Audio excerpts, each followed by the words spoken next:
Good morning. Good morning, everybody. Thank you so much for taking your time out of your day to be here and to join this timely conversation.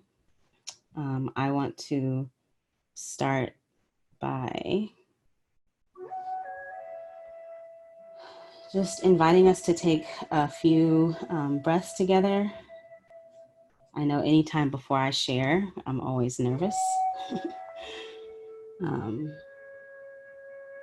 and I always feel necessary to give acknowledgement and thanks to my ancestors for those whose stories are remaining untold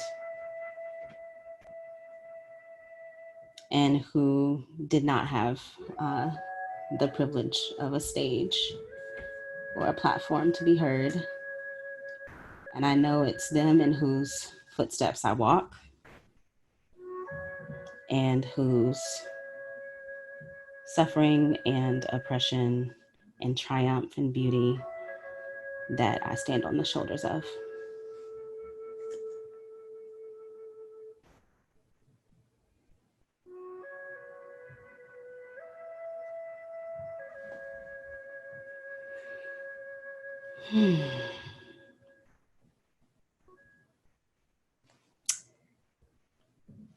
Thank you for joining me in that. So I'm honored to be here today. I know that you all are kind, and I'm really grateful to be surrounded by community. And there's just always so much to say. And so I'm gonna honor our time together and just take a moment to maybe share this aspect in this moment of my story, my journey. When I was speaking with Rachel and had the opportunity to think about what might be possible, and just had the inspiration to reach out and inquire about Creative Mornings because I've always been so inspired by this space. And I really deeply believe in creativity and its power to transform the world. And so I've really felt called to reach out and just see, what might be on the horizon to share. And it was a really brave and vulnerable thing for me to do. And as you hear my story, you'll probably understand more of why. Um, I think that it's in my ancestral DNA to not want to take up space and to not want to be seen and not heard oftentimes, to sometimes have your story told on your behalf. Um, and I think that it's important to have opportunities to share our own stories and to remember how creative we have been and how creative we continue to be. And so I wanted to frame this talk, and as synchronicity would have it, if anybody has read Big Magic by Elizabeth Gilbert, I really deeply believe that ideas and inspiration and creativity are just floating through the air and they attach themselves to us, so they meet us where we're at. And so things aligned. And I had no idea that the theme for July was Underdog. But this was the time that I felt like I was ready to more deeply share my story and to unlearn that I shouldn't take up space as a Black, queer, two-spirit, female-bodied person in America. So as I was thinking about what I wanted to share, I immediately thought about the connotations and meanings of the underdog. And immediately the imagery that comes to mind for me is a lotus. And I was like really holding space for what it means to blossom and to grow and to be beautiful and to shine, in spite of your conditions and your environment and your roots being tucked underneath and deep below what most people get to see or experience. And so this is the life of the underdog, while starseed or lotus. Our deepest fear is not that we are inadequate Our deepest fear is that we are powerful beyond measure. It is our light, not our darkness, that most frightens us. We ask ourselves, who am I to be brilliant, gorgeous, talented, fabulous? Actually, who are you not to be? You are a child of God. Your playing small does not serve the world. There's nothing enlightened about shrinking so that other people won't feel insecure around you. We are all meant to shine as children do. We are born to make manifest the glory of God that is within us. It's not just in some of us, it's in everyone. And as we let our own light shine, we unconsciously give other people the permission to do the same. As we're liberated from our own fear, our presence automatically liberates others. That's from Marianne Williamson, A Return to Love. So, my deepest belief is that authenticity is no longer optional, and creative reimagination is a must.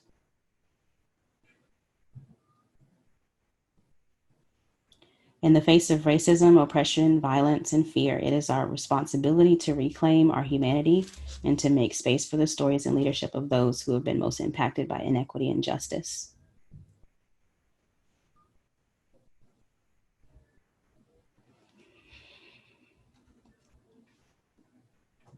Living life on the margins for me, uh, growing up in rural Morganton, Burke County. I think I've seen some folks, have noticed some folks on here from Morganton today.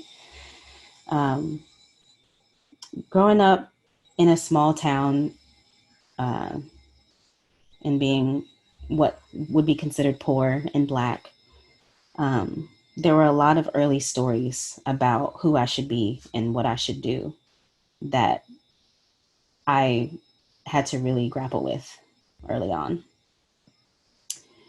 My mother got pregnant with me at 16. She was a rising senior in high school and was well on her way to a full ride in college for college, and was really accomplished and intelligent. Um, and when she came home and told my grandmother that she was pregnant with me, she got kicked out of the house. And it's been a trauma that not only impacted her, but therefore impacted me in my life and really shaped a lot of our early interactions and early conversations. I think from a young age, I always kind of felt like I was in the way because I felt deeply that she had to choose. As a Black teen mom in a small town, she had to choose whether or not to have me and accept the life that would be handed to her or the opportunities that were no longer available to her. Or she could have chose to not have me and then be granted a full ride and access to go to college and a future and the success that she knew of at that time. And so growing up, um, I always felt like I shouldn't take up too much space. Uh, and I didn't grow up around my father, although my father's side of the family also lives in Morganton. And we have family roots that go back for at least 5 to 6 generations. My ancestors, as far as I know and have had the privilege to do the work and find out, are from the East. My great great grandmother, actually, I should say, um, who walks closely with me and has protected me, I believe, my whole life, was a Black and Cherokee woman. And I don't know her name yet, but part of my work is me wanting to take the opportunity to know her name and to know her story.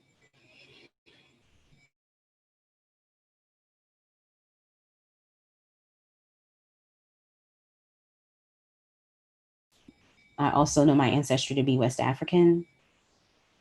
Um, And that part of my journey didn't become a reality or my understanding until the last maybe 5 years. But growing up, my understanding of what I could be and who I was based on my immediate environment. And what I saw was a lot of pain. I saw a lot of hopelessness and people who often didn't feel that they could reach beyond what was told that they could be. And I saw the suffering that that caused, not just in my community, um, but in my own house with my in my relationship with my mother, because I know that I represented a very difficult choice that she had to make, and that was our reality. I also knew that because she wasn't available, and once she had my younger siblings, my younger brothers, I became mom at a very early age, which is not unique.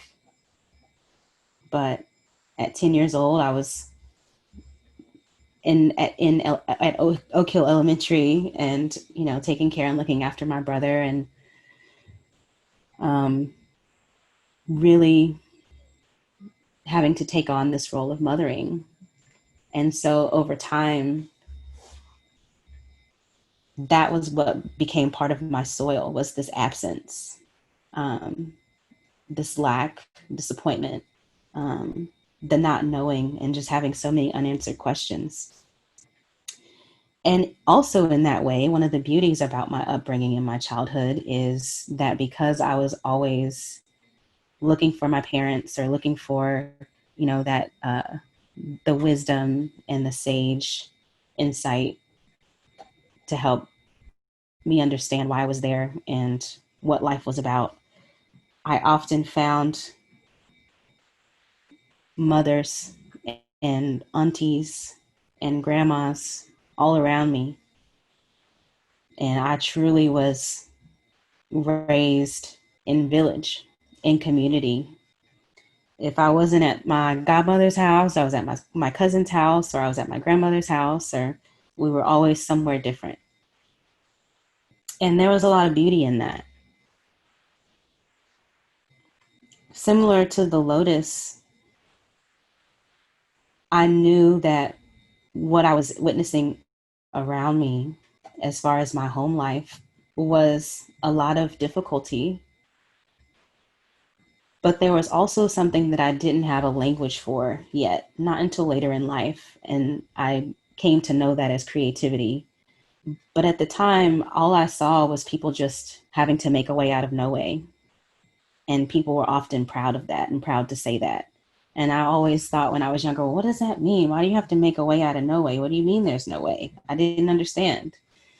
Um, I was often reminded to not take the path that my mother had taken, and to be different, and to be successful, and have this expectation of perfection, not just for myself, but for everything around me to be perfect, and for me to be good, and for me to not do anything wrong, and to follow all these other expectations of being seen but not heard, and not taking up space. And uh,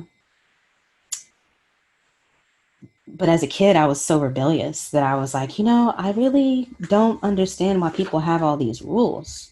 Don't they understand that you can just be who you are? Like, don't, I was just always so curious about life.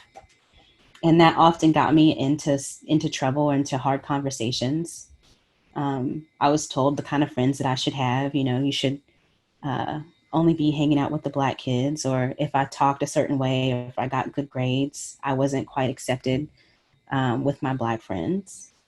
But then if I wasn't that, then maybe I wasn't quite, cool enough to get to hang out with the white kids. And I often also found myself looking for people who were just different. And that was somehow considered to be wrong and dangerous. And I remember some early stories often, uh, about the kind of friendships that I had, and not trusting people too much, and just being on the defensive. But somewhere inside of me as a child, there was a lot of resilience. I loved to laugh, so much so. One of the other stories that um, could have shifted my perception on life was that I should, like, laughing was going to create too much disruption, basically. I remember getting written up in elementary school because I was laughing too much and joking around too much with the other kids in class.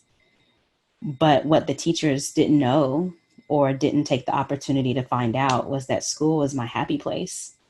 And that school and, like, inside a classroom, when I wasn't being mom to my younger brothers, or I wasn't worrying about everything else in my environment, that it was my happy place where I just got to be a kid, where I got to do the things that I loved, which was read and make things. We had a lot of art classes back when I was in elementary and middle school, and eventually that kind of went away. But I loved art and music, and I remember just having so many hopeful thoughts and ideas about what I wanted to be when I grow up, because that was always the question that we were asked.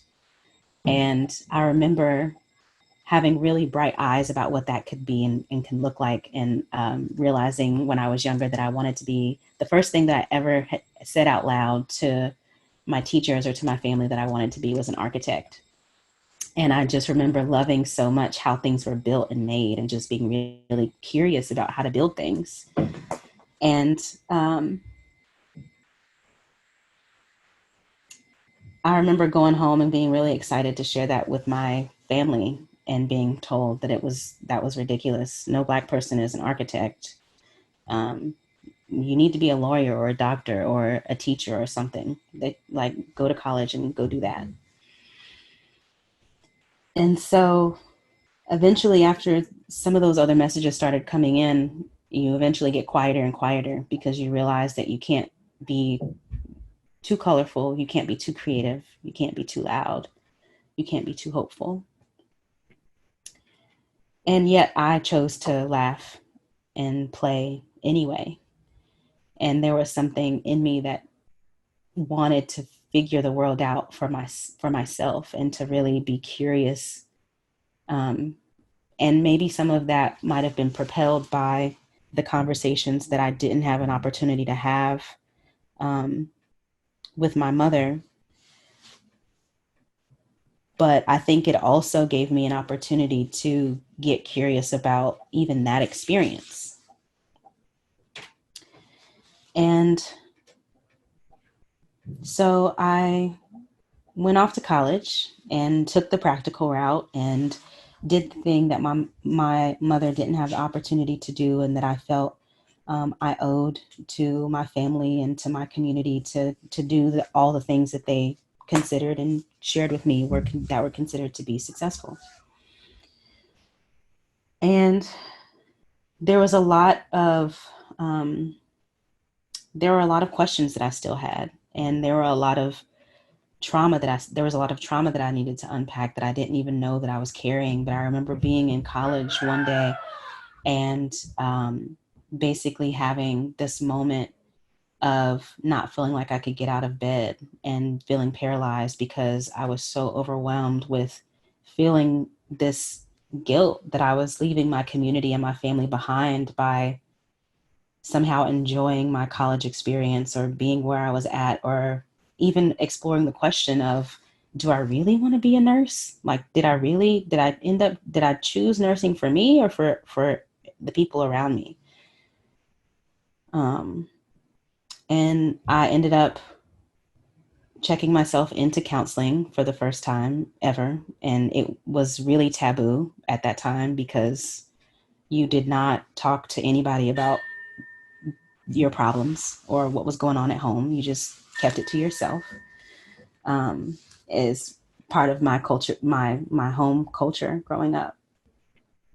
And so by the time I got to the point where I could talk about it and say things out loud, there was so much to unpack that I realized how many bags I actually moved in to college with. Um, and I'm really grateful for that. And I know that that was definitely one of those moments that was really pivotal in a really dark time for me, because I was also grappling with my identity, and having grown up Southern Baptist and, very conventional, and asked to consider other people's opinions of me. Um, it was difficult to be questioning everything that I had been told about myself and had been kind of keeping down deep inside and tucking away, but it kept knocking. And I remember one of the books that I was given was this meditation and this spiritual consciousness book that I'm not remembering the name of right now, by my counselor at the time. And on the front cover was a lotus. And I remember having a really deep connection with that book and just feeling so striking, the imagery of the lotus sitting on top of the water with its roots underneath. And I think about the work that it takes a lotus to grow in an environment where maybe, who knows if the lotus is even wanted there, but it chose to exist anyway, and it chose to blossom and to let itself be seen and shown. And often when I go out in nature, which also became one of my mothers and homes as I was trying to answer some really hard questions about my life, lotuses always represent something deeply sacred, just in that moment of recognizing that you're only seeing what's on the surface. You're only truly getting to experience the beauty, but the pain and the resilience is also very much part of what it means to be a lotus and to take the risk to blossom and to thrive. Um, and so I want to end and wrap by saying that I think one of the most important things for me on my journey has been accepting, reclaiming my artist self, that little kid in me that wanted to be an architect and was really curious about designing and building things. And now my life at 34, realizing that I'm actually building things, and maybe they're not physical buildings, but I still love making things with people and being creative. What I know for sure is that although I have been told otherwise, that my Blackness is not limited to other people's opinions of how I can speak or how I can act or how much space I can take up. Um, that there's something inherently powerful in being connected with my culture, because white supremacy would have it be that not only did I not survive, but also that I give up my identity and culture in order to even have an opportunity at success and acceptance. And what I'm grateful for is this understanding that life really happens when we recognize that we're all inherently creative, that we do have the right and the privilege to create our own lives and to decide for ourselves. And I think that that's also one of the illusions that white supremacy culture likes to perpetuate, is that we just have to accept things as they are and not take the risk to reimagine, not take the risk to dig down deep into our resilience and choose to take up space and be beautiful and be brilliant anyway. And I really believe that the way forward, especially now in a pandemic and in the face of so many protests, is that artistry, creativity, love, community, and racial healing through storytelling is how we start to imagine and create the new world together. So thank you for taking time to be here, to hear, and to witness me taking up space, even though it's really uncomfortable sometimes. Thank you so much. Thank you. Thank you. Yay. Thank Much. you. Thank you. Thank you. Thank you so Thank much. you. That's Beautiful lady. wonderful. Yeah. Thank you. Mm. Thank Amazing. you. Thank you all. That was very inspiring. Great. So thank you so much, Cortina. We got time for a couple questions here. And just to let everybody know what's coming up next, we've got time for questions. We'll hear Thank you. a little bit more from Cortina. Thank you. Thank you all. And so we're going to mute everybody again. We wanted to just give everybody a chance to give appreciation for Cortina to hear that. So we'll spend a couple more minutes with Cortina. We will play out, wrap up the celebration of this morning with a song that Cortina has chosen to mark the moment. And then stick around for either the coffee line breakout rooms, those are optional.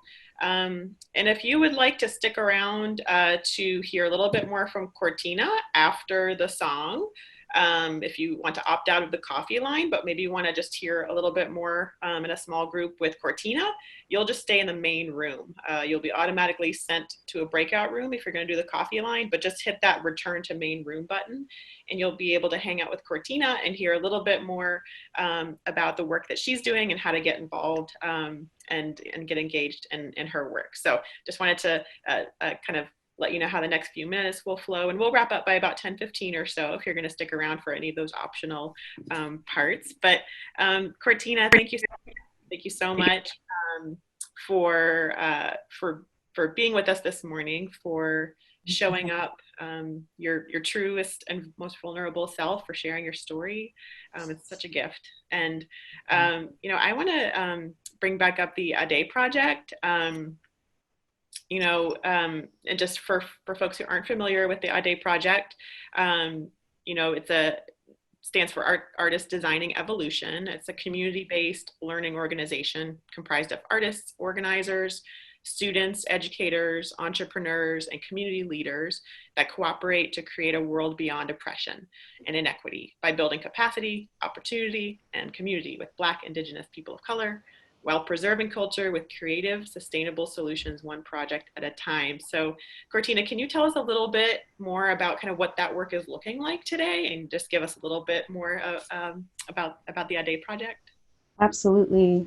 I'd like to, if I can, I'd like to read the manifesto and then kind of go into the work, because I think that really answers what the work looks like.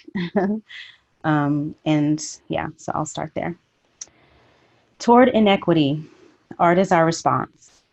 We look at the world around us with hopeful eyes, seeking to leave it better than we found it. We prefer collaboration over competition in spaces that welcome our voice. We confront unethical and outdated systems that oppress on the basis of race, ethnicity, gender identity, sexual orientation, ability, zip code, or age. Toward history, art is our response. We acknowledge and honor the innovators, educators, leaders, artists, musicians, engineers, teachers, preachers, mothers, fathers, daughters, and sons that came before us. We seek to be the living manifestation of our ancestors' dreams by liberating ourselves from anger and centering our own happiness and joy. We take responsibility for knowing our own history and learn from lessons of the past. Toward community and capacity building, art is our response. We serve as role models for the next generation. We give the mic to youth and serve as allies for their visions, hopes, dreams, and inventions. We share our expertise with one another, creating a culture of knowledge and opportunity. We create enterprise and business that provide creative solutions to our community's greatest needs. Toward invisibility, art is our response. We resist by choosing to exist. We stand for what we believe in and advocate for our inclusion in the narrative of our communities and culture our people help to build. We model the capacity to use art as a response, an organizing tool, the foundation of facilitation, a method of education reclamation, economic mobility, and the preservation of culture and heritage. We create transformational experiences with intention, purpose, and clarity. Art is our response. So that's our manifesto. And I wanted to, like, even though we're virtual, I kind of wanted to give you a sense of what our work feels like. Of course, you can see what it looks like on paper on the website. And that is the adeproject.org. And a couple things that I want to mention right now. One of the things that's been a reality during COVID, especially, and then also with some of the uprising that has happened around racial disparity in our world, that this is a time for us to lean in. And this has been a time for us, kind of, even as a collective and as an organization, finding those areas to deepen and to work a little bit more intentionally, and finding those areas where we're kind of not necessarily needing to be as heavily focused. One of the things that you might see or notice on our website is that last year was a very busy year, as the first full year of Ade Project. I launched the work in 2018 in this structure, in this format. And there was a lot of learning that happened in 2019 to really position us now to have a model in place that provides capacity building, resource redistribution, and support, not only for artists of color, but also entrepreneurs and other thought leaders and organizers from communities of colors to be able to really lead and impact change from their lived experience. And so there's a lot of things that I could say about what we're available to do. I would invite folks to learn about maybe each of the different areas of work that we have, which there's case studies and examples of the work on the website, which you'll see. And you'll also see some of the responses that we had artistically during the time of COVID. Some of them we're going to continue doing just because it makes sense for the work. And I would also say, this is also a time when it needs to be made clear that although the work is led by and designed by folks of color, Black, Indigenous people of color, that I think this is also an opportunity for us, especially as a creative community, to mobilize and to be in solidarity with those whose stories haven't been told. And when I think about art, sometimes I'm also thinking about culture, and I'm thinking about what were some of the indigenous or traditional practices around things that we consider to be art today, and even thinking about who has access to certain experiences or opportunities. And when you look at the distribution of capital across the art sector, very little goes to artists of color or art organizations led by people of color. I hope that changes. I hope that we can understand that art is a universal language and tool for us to impact change, but also it's a gift of expression and it's a gift of healing that our community, and especially communities of color, so deeply need. And so that's what I can say about what our work looks like going forward. And then the last thing that I'll say is just a couple quick things. One is I would love for folks to save the date. Also, if you go to the website, the Ade Project or my website, I think there's a little message that maybe Rachel or Eddie already dropped it in, but just a couple of like call to actions or next steps that can be taken. So one is checking out my website, which is CortinaJenelle.com. It provides information on the services and kind of the larger body of work. And you can also visit the adeproject.org, where you can find out about any of the lanes of work. We're focused on creative facilitation, entrepreneurship, storytelling, service, and training and education. And so we're actively working in all of those lanes right now, along with some amazing community partners, some of whom are on the call right now. And I would say the best way to stay connected is to either join the e-newsletter or to complete this newly formed Leads and Needs sheet, which was inspired by Tim. So I want to give shout out to Tim. And there's a link on the, there's a page on the website. It's theaudiproject.org/actualize equity. And that will give you some information about how to contribute your time. If you want to volunteer, if you want to support, there's some ways that you can plug into the work that we're doing in that way and be in solidarity with us. You can also express that you need something. Maybe you want the kind of training that we provide, or any of those things are okay. And yeah, thank you, John, for screen sharing. So yeah, some of you might be on there already. It's set up to allow you to comment. So once you comment on each one of the lanes of work that we're working in, you will be able to then just check what's appropriate for you of how you want to connect from there. And then there's also those links for our case studies and how we've been working over the past 2 years.